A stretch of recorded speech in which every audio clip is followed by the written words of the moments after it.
বন্ধুরা, আশা করি সবাই ভালো আছো। আজকে এইচএসসি বাংলা ব্যাকরণে সবথেকে গুরুত্বপূর্ণ টপিক সমাস, সেটি নিয়ে আমরা আলোচনা করব। চলো শুরু করি। বন্ধুরা, তোমরা দেখতেই পাচ্ছ আমাদের হোয়াইট বোর্ডে 8টি সমাস রয়েছে। এই 8টি সমাসের ব্যাস বাক্য এবং কোনটি কোন সমাস সেটি নির্ণয় করা হয়েছে। তো চলো এখন আমরা শুরু করি।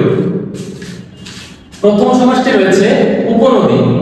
এই উপনদী সমাসের ব্যাস বাক্য হচ্ছে নদীর সমীপে এবং এই সমাসটির নাম অব্যয়ভাব সমাস। পরে রয়েছে অমানুষ, নয় মানুষ, নয় তৎপুরুষ সমাস।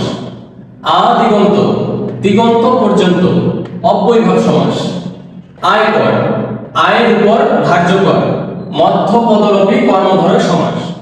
কুশীলব, কুশ ও লব, এটি হচ্ছে দ্বন্দ্ব সমাস। তো বন্ধুরা, আমরা সবসময় খেয়াল রাখবো যে আমরা অনেকেই এই দ্বন্দ্ব বানানটি লিখতে ভুল করে থাকি। তো এই দ্বন্দ্ব বানানটি লেখার সময় দয় বফলা ও নয় দয় বফলা এটি। তো পরে রয়েছে গৃহস্থ, গৃহে থাকে যে, উপপদ তৎপুরুষ সমাস। ফুলকুমারী, ফুলের ন্যায় কুমারী, এটি হচ্ছে উপমিত কর্মধারয় সমাস।